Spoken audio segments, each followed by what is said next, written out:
On February 17th, the Southern District Military Court in Rostov-on-Don sentenced Ukrainian citizen Katerina Karovina to 10 years in prison. She was found guilty of assisting terrorist activities and financing extremism. Karovina is 28. She was born and lived all her life in the Luhansk region, in the village of Pishane near Starobilsk. The war didn't spare her family. For 2 years, Katerina did not receive any news from her missing sister, niece, nephew, and uncle. Not surprisingly, after the Luhansk annexation, she refused to get a Russian passport. I don't know of any other place in the world where you can wake up one day and suddenly be a foreigner in your own home where you were born and raised. It's surreal, truly. What was I supposed to do? Take the passport of a country that is mine? This is what Katerina Karovina said in court. They came for her on March 19, 2024. The young woman left her house to go to the pharmacy. On the street, she was taken by 2 men in plain clothes who introduced themselves as police officers and led her to a car. Inside was an FSB operative who took her phone. The FSB officer was interested in her Telegram subscriptions and money transfers in the application of the Ukrainian Ashad Bank.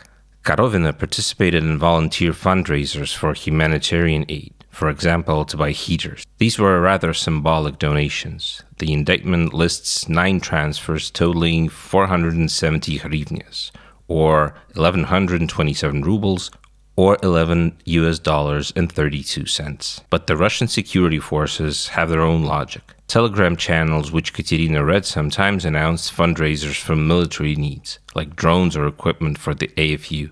Therefore, she was accused of financing the Azov battalion and the right sector.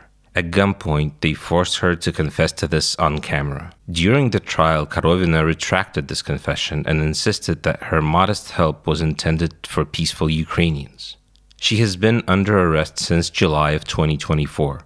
Katerina met her sentence with dignity and humor. Here's what she wrote in a letter from prison. The insane sentence of 10 years didn't break me at all. Rather, it made me laugh. I calculated that they valued each of my years in 112 rubles. I don't know what will happen next and where they will take me, but I promised myself at the very beginning of this whole nightmare not to give up. Otherwise, all the efforts invested will be in vain and evil will prevail. You have to fight for justice. You have to pay for justice. Katerina Karovina is now held in cell 105 in the Rostov Detention Center No. 1, where Ukrainian women accused of terrorism and extremism are kept separately from other prisoners.